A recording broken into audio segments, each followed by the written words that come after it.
companies. I had a realtor do a door knocking a few weeks ago, which, quite frankly, I loved. I mean, he was stepped back from the door as I came. He did everything right. He wasn't overly aggressive. He handed me his card, and I looked at it.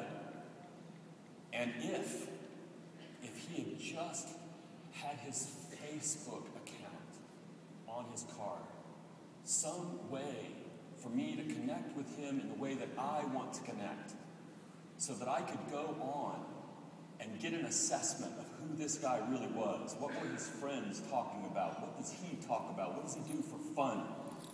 Where does he spend his time? What's he like in real life? It wasn't there. I did a search on his name, his email address. I went out of my way to find this guy on Facebook so that I could go onto Facebook and publicly say, so that all of his friends could see, thank you for doing such a good job when you knocked on my door today. I felt comfortable. You made me feel good. But he wasn't there. Wow. You need to be there. If you don't have a Facebook account, please raise your hand if you have a Facebook account. Okay, because there's like 500 million people who have Facebook accounts now, right? If you don't have a Facebook account now, seriously, I don't know where you've been living. Is your Facebook account on your business card? Are you giving people an easy way to find you and to connect with you so they can see who you are as a real person? So that you can extend that trust network that you've built? So that you can expose their network of people to see who they know that, wow, I didn't know we knew that same person. Maybe there's another way for us to connect. Maybe there's something else that I can do. Be the bridge. Help people connect with you. Help others connect with others. I want you to be open. There's a behavior change that occurs when I'm 48. I'm afraid to admit it. When people my age and older first go online and realize that all of this stuff they're talking about is open, and lots of people can see it, they immediately go into a mode where they don't share as much as they would normally with their friends. It's an unusual behavior change, but I understand it, I get it. And you need to fight it. You need to be more open with information.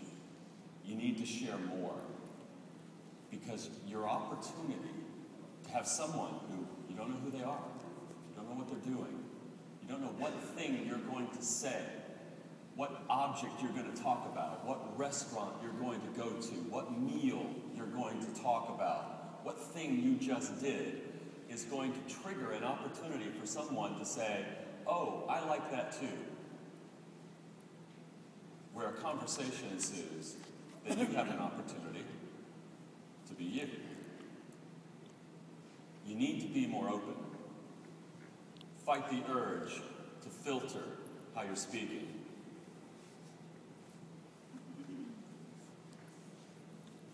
Early adopters like me, don't be afraid to follow us into these crazy new websites. Just don't act like a sheep. There's a reason why the herd moves to these places. But let me go back to that first slide, that first conversation. You don't have to change. You don't need to change your behavior. You don't need to make the assumption that the behavior of the early adopters is something that you have to adapt in order to be successful using those tools. You actually know what you're doing. So rather than watching the early adopters and watching the behavior and watching what they're doing and say, ooh, I guess that's what I must have to do to be successful in this network, instead say, no, I know what my values are. I know what my skills are. I know exactly who I am as a person, and I know exactly what I need to do to be successful with my business. I'm going to use this tool the way I think I should use this tool. Follow us to these new networks, but ignore how we behave, because I'm not a realtor. When I'm hunting you. don't want to hunt like me. You're hunting local consumers. You need to hunt the way you hunt. Don't let our behavior change yours. Don't be a sheep. And don't be fooled by all this transparency bullshit. Yes, I said bullshit. Privacy still matters. There are simply some conversations that are not meant for the public stream. I don't care how popular rants are about how stupid your buyer was, or how bad your seller behaved, or anything of that. It happens all the time. I follow more than 3,000 realtors on Facebook.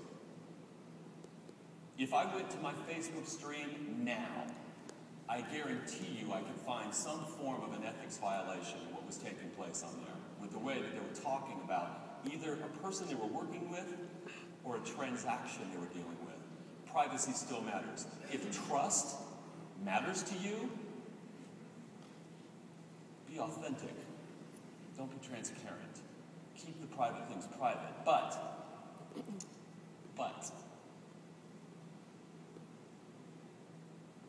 there are some conversations that just beg for